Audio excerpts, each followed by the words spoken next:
Bonjour à tous. Allez, on inspire profondément. Et on commence. Avant tout, je voudrais saluer le travail titanesque de Monsieur François Asselineau. Sa précision, sa persévérance, sa ténacité, son engagement personnel et professionnel. N'oublions jamais qu'il a sacrifié sa carrière à parcourir la France pour informer sur les dangers de l'Union européenne. Il l'a fait envers et contre tous, sans jamais baisser les bras. Sans son travail acharné, beaucoup d'entre nous, et moi la première, n'auraient pas pu accéder à la même clairvoyance politique et n'auraient sans doute pas, à l'heure actuelle, un plan d'action clair, précis et cohérent pour démocratiser notre chère République française. Je lui en serai à jamais très reconnaissante et c'est avec beaucoup de peine que je prends ma caméra aujourd'hui. Alors je vous préviens, mais je n'ai pas du tout, envie de faire cette vidéo et d'ailleurs je pense que beaucoup d'entre vous n'ont pas du tout envie non plus que je la fasse. Mais bon, honnêteté et intégrité oblige, comme il y a quelques temps je vous avais fait une vidéo sur pourquoi je m'engageais pour l'UPR, eh bien je vous dois maintenant de vous dire qu'il y a de très grandes chances pour que je m'en désolidarise. Enfin, avoir le résultat des élections. Donc, je me lance, c'est parti. Alors déjà, on va faire un bref récap de pourquoi j'avais rejoint l'UPR. Personnellement, la valeur névralgique que je défends, c'est la démocratie réelle. Donc, là où le peuple est réellement souverain. Donc, je voulais m'engager dans un parti pour qu'il soit élu et puisse instaurer les principes fondamentaux de cette démocratie réelle. Et pour ma part, ces principes fondamentaux, ils sont au nombre de 3, plus un critère au niveau du parti, que l'on va voir ensuite. Le premier principe fondamental est instauration du RIC en toute matière. Car c'est à partir de là que les citoyens eux-mêmes pourront instaurer et révoquer toute forme de loi. Le deuxième principe, c'est qu'il faut se libérer de tous les traités qui par nature sont antinomiques avec l'instauration de ce RIC en toute matière. Donc ça veut dire bien évidemment sortie de l'OTAN, sortie de l'euro et sortie de l'Union européenne. Troisième principe fondamental, les médias doivent être considérés comme le quatrième pouvoir. En effet, parce que puisque c'est le peuple qui est au pouvoir, il ne faut pas que l'opinion publique puisse se faire manipuler par des groupes d'intérêts passant par les médias. Et ça veut dire entre autres égalité du temps de parole et pour les partis politiques et pour les courants d'opinion. Mais aussi en laissant le temps aux idées de se développer, en instaurant de vrais temps de parole, en instaurant des débats construits, pour qu'on puisse proposer une politique cohérente sur le long terme et pour que le différent soit discuté en profondeur.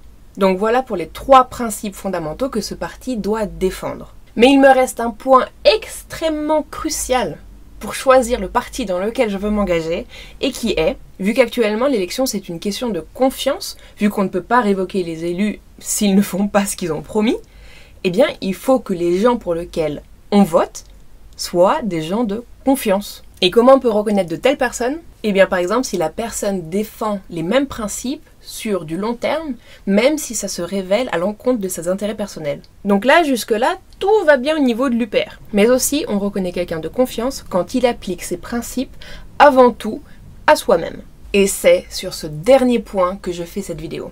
Monsieur François Asselineau n'applique pas ce qu'il dit et ce qu'il prône à lui-même. Ou en tout cas, il ne le fait plus, et c'est pour ça que je me désolidarise de lui. Et là, on arrive à la deuxième partie de la vidéo, là où je vais expliquer pourquoi.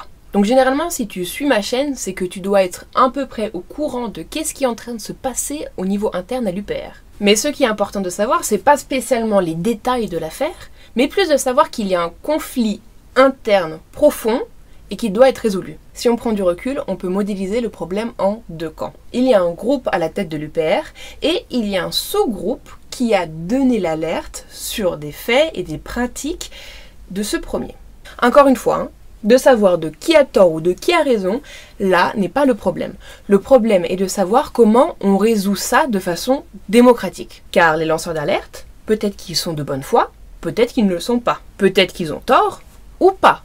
On ne sait pas. Et pour trancher, il aurait été très cohérent d'appliquer les principes défendus par l'UPR autour de la démocratie. Normal, parce que quand on est digne de confiance, on applique d'abord à soi-même ce que l'on prône pour autrui. Donc, selon ces principes, il aurait fallu protéger les lanceurs d'alerte. C'est ce qu'avait défendu M. François Asselineau, notamment en prenant les cas de Julian Assange et de Snowden. Et la situation interne de l'UPR, c'est la même. Il y a eu des alertes données, mais on ne sait pas quelles sont les intentions de ceux qui ont alerté. Peut-être qu'elles sont louables, peut-être pas. On ne sait pas.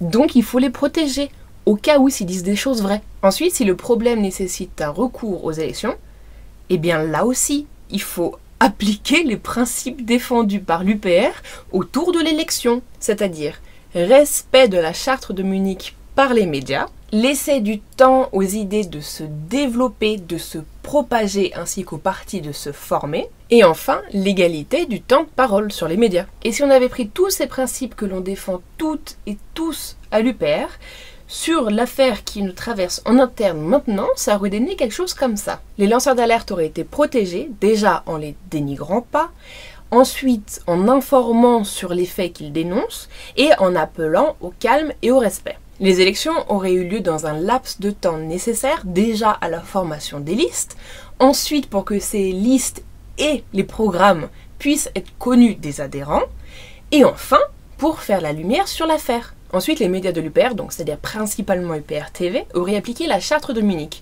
en ne prenant pas parti ni pour l'un ni pour l'autre et en présentant les mouvements équitablement. Enfin, UPR TV aurait respecté le temps de parole en invitant tour à tour les différents partis et en organisant des débats pour que les adhérents puissent se faire une idée claire et complète des différentes propositions. Moi, ça me semble totalement normal de faire ça. Or, qu'est-ce qui a été fait? D'abord, les lanceurs d'alerte ont subi une campagne de dénigrement. On les a accusés d'avoir les dents longues, de comploter, d'être des conjurés. Les conflits et les haines à venir entre tous ces conjurés ne respectant rien ni personne. Ces misérables, ce sont des méthodes fascistes.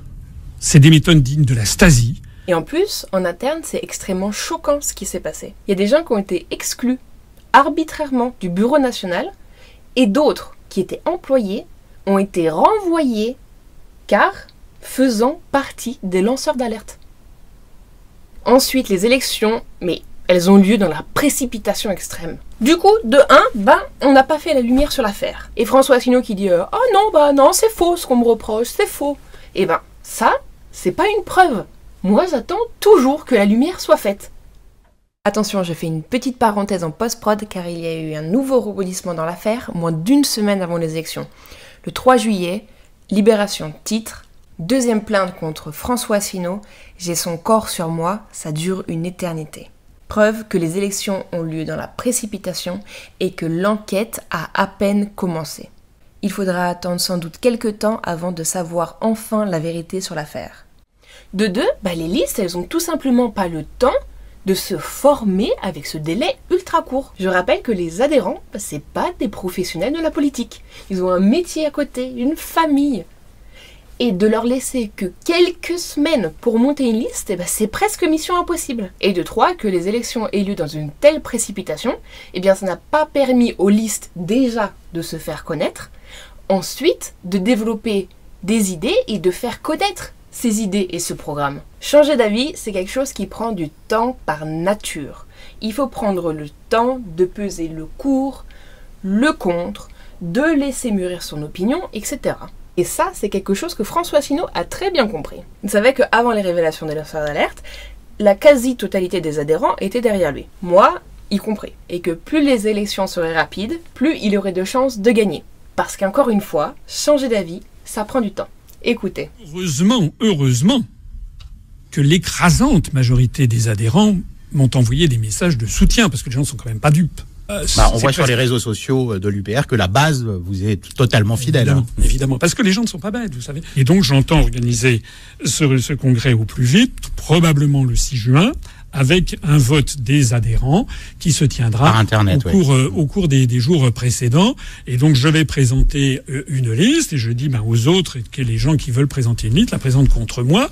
Et puis on verra que ce sont aux adhérents de décider.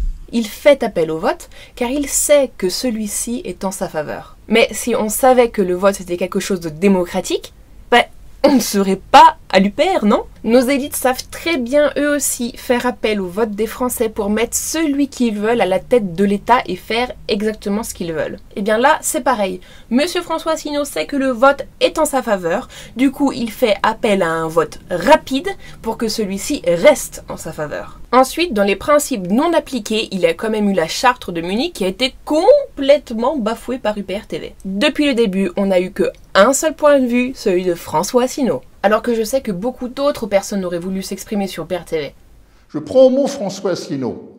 Je propose un débat sur UPR TV. Il serait bon que toutes les têtes de liste puissent débattre ensemble, sereinement. Idéalement, le lieu de ce débat devrait être UPR TV. Enfin, au niveau du temps de parole. Alors là, c'est vraiment du foutage de gueule. François Asselineau ne fait que se plaindre qu'il n'est jamais invité aux médias, que le temps de parole n'est pas respecté, que c'est une honte et blablabla. Et là, qu'est-ce qu'on reçoit? Un mail où c'est écrit: à compter de ce jeudi 11 mai et jusqu'à la date du congrès, les moyens de communication nationaux de l'UPR seront neutres.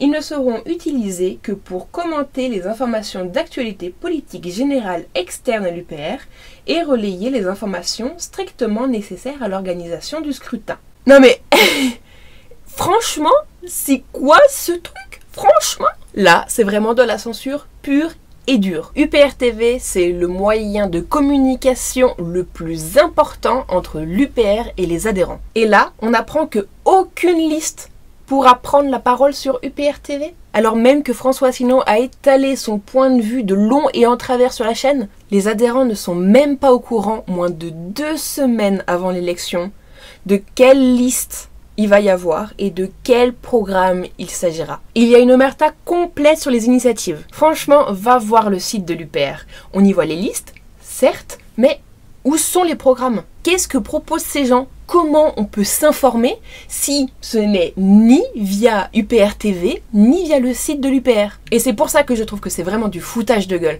Parce que monsieur François Asselineau n'arrête pas de dire qu'on ne parle jamais, qu'on ne débat jamais du Frexit et que du coup, dans la tête des Français, ça n'existe pas. Mais lui, il fait exactement la même chose. C'est l'omerta sur les autres listes, comme ça, elle n'existe pas. Bref, comme vous le voyez, je suis extrêmement choquée par les mesures dictatoriales de M. François Asselineau et son groupe. Extrêmement choquée. J'appelle donc naturellement à ne surtout pas voter pour la liste de M. François Asselineau et de faire votre choix entre les 2 listes restantes. Vu que ni UPR TV ni le site internet de l'UPR a fait les présentations et les programmes des listes, eh bien je me dois de les faire ici, sur cette chaîne. C'est malheureux, mais c'est comme ça. Alors déjà, il y a la liste Une nouvelle ère pour l'UPR, avec à sa tête Philippe Comte. Le plus gros point du programme est le changement de stratégie pour l'UPR. Et ça, en exigeant non plus cette sortie de l'Union européenne qui fait si peur à tout le monde, mais en réclamant le référendum sur un Frexit, qui est quand même une idée beaucoup plus séduisante. Personnellement, je trouve aussi que c'est une stratégie gagnante, déjà parce qu'elle a fait ses preuves au Royaume-Uni, qu'ensuite, qu'on le veuille ou non, réclamer la sortie de l'Union européenne, dans l'inconscient collectif, on nous met dans la case directement complotiste, dictateur, réac ou je sais pas trop quoi, alors que si on réclame un référendum, alors là, tout d'un coup, on est démocrate. Et avoir cet étendard démocratique, c'est ça qui nous permettra d'être invités sur les plateaux télé, en tout cas beaucoup plus, et de pouvoir séduire beaucoup plus de gens, et d'informer beaucoup plus. Puis en plus, ça revient plus ou moins au même, parce que une fois les gens informés sur la mouise dans laquelle nous met l'Union européenne, généralement les gens n'ont pas spécialement envie d'y rester. Voilà. Donc ça revient au même de demander le Frexit ou un référendum, avec des débats, etc. Ensuite, la liste Une nouvelle ère pour l'UPR propose aussi une démocratisation du parti pour passer d'une structure horizontale à verticale et un changement de stratégie pour les législatives. Rappelez-vous nos campagnes d'affichage. Nous avons eu de nombreuses campagnes avec le portrait de François Asselineau. Mais celle qui a le mieux marché, celle qui a été la plus appréciée et par les militants, et aussi par ceux qui nous ont rejoints, c'était la campagne « Maintenant vous savez ». Il y avait du contenu sur ces affiches. Eh bien, avec ce même contenu, nous pouvons réussir à expliquer à l'ensemble de la population française qu'il faut un référendum pour sortir de l'Union européenne et à nous rejoindre. Et là, nous ne serons plus 15 000 adhérents à jour de cotisation, 40 000, nous serons 100 000, 200 000, voire plus. Ensuite, il y a la deuxième liste, l'Union populaire pour rétablir la démocratie, avec vous, avec à sa tête Sylvain Fontaine. Cette liste-là, elle se constitue autour de la volonté de démocratiser le parti. Alors, je vais te résumer le programme de la liste UPRD en 4 mots. Représentativité, participation, ouverture, transparence. Représentativité, ce sont les militants qui choisiront leurs représentants. Personnellement, je suis sur la liste UPRD, mais mon poste ne sera que transitoire. Une fois que la réforme sera effectuée, je laisserai ma place à ceux que vous aurez choisis. Je ne me bats pas pour mon pouvoir, je me bats pour votre pouvoir. Démocratie participative, participation, pour que les militants soient impliqués beaucoup plus dans chaque décision. Ouverture, ouverture avec les autres partis et organisations. Nous ne pouvons plus rester dans notre tour d'ivoire. On va nous qualifier de sectaires. Mais non, bien sûr que non. Nous devons dialoguer avec les autres. Transparence, pour que vous soyez informés, toujours, de tout ce qui se passe dans la vie du parti.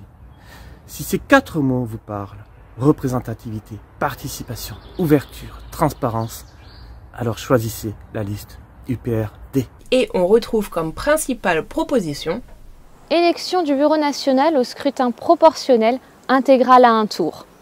Désignation des candidatures UPR aux élections par les adhérents pour le 2. Petit 3.